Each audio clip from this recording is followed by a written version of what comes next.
Nate was the person you called when everything was on fire. Server crash at 2 a.m. Nate. Client threatening to walk. Nate. Legacy code base that nobody else could read. Nate.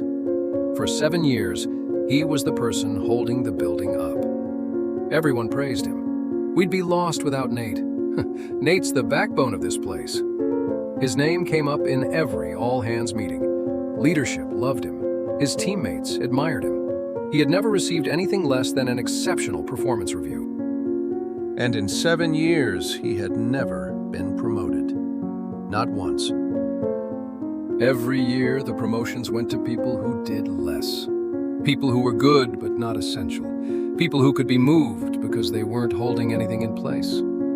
Nate wasn't overlooked despite being indispensable. He was overlooked because he was indispensable. And the worst part, he had done it to himself. It started the way it always does. Nate was genuinely the best person for the job. When he joined the company at 24, the operations platform was a mess, held together with duct tape and prayer. Nobody wanted to touch it. Nate rebuilt it. He didn't just fix the system, he became the system. He memorized the quirks, the workarounds, the undocumented dependencies. He carried the entire architecture in his head. And because he was so good at it, nobody else ever had to learn it. That felt like value. And it was at first. But over time, Nate's expertise stopped being an asset and started being a liability. Not his liability, the company's. Because moving Nate meant risking everything he held in his head. And the company had never invested in putting that knowledge anywhere else. So when the director of engineering role opened up, Nate applied. He was the obvious choice. He knew every system. He'd saved the company more times than anyone could count. His manager said, "You're doing incredible work, Nate. We need you right where you are." The role went to someone from outside the company, someone who didn't know the systems, someone who would need 6 months just to understand what Nate could explain in an afternoon, but someone who could be moved into the role without anything breaking. Nate wasn't too valuable to promote. He was too valuable to move. And those are not the same thing, even though they feel identical from the inside.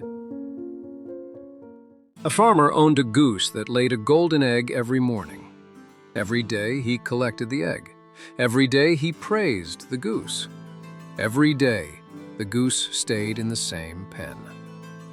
The farmer grew impatient. 1 egg a day wasn't enough.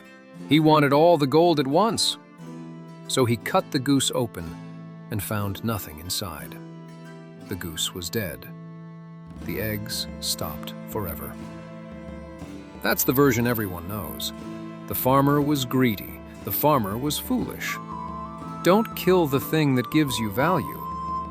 It's a fine lesson for the farmer. That's the fable. Here's what it misses. Nobody ever asks what the story looks like from the goose's side. The goose laid golden eggs. The goose was praised for laying golden eggs. And the goose never left the pen because the eggs were proof that the pen was where it belonged. The goose mistook captivity for value.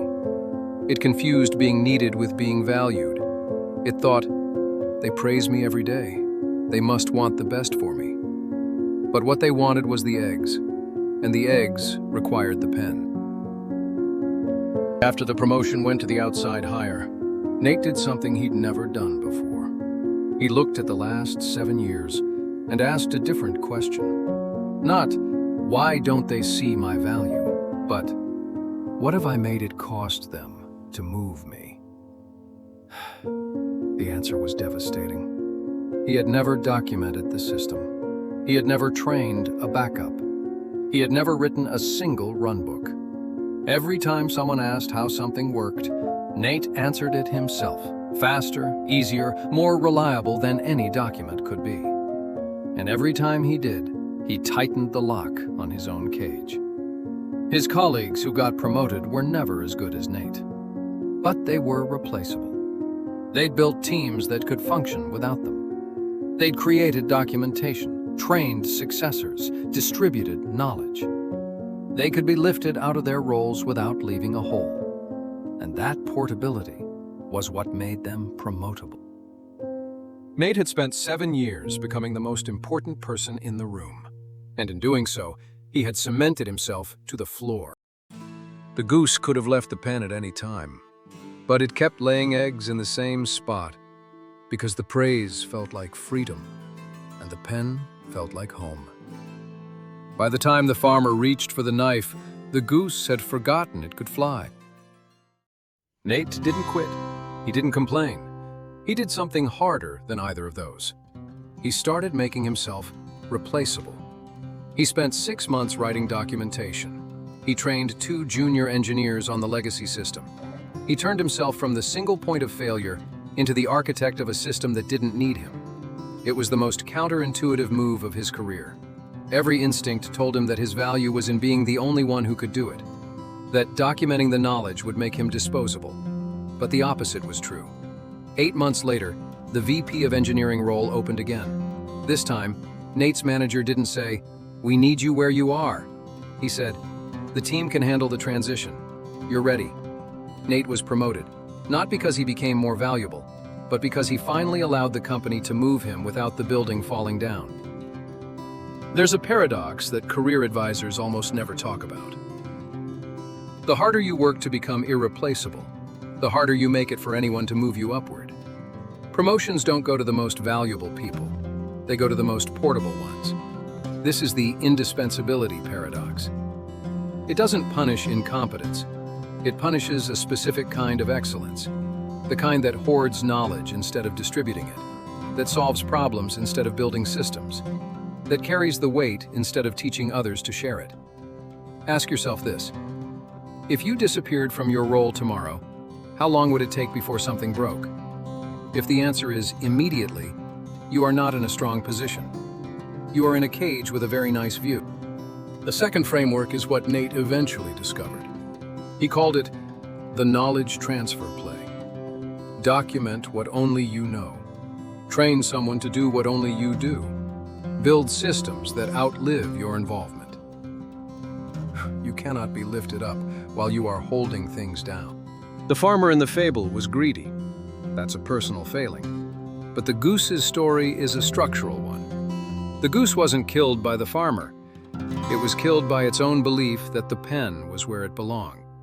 If you're the person everyone depends on, if you're the one they praise every day but never promote, stop and ask whether you're being valued or being kept. The praise might be real, but the pen is real too. And the door might be more open than you think. An old fable warns us not to kill the thing that gives us value. A modern allegory asks, what if the thing giving value has forgotten it's allowed to leave?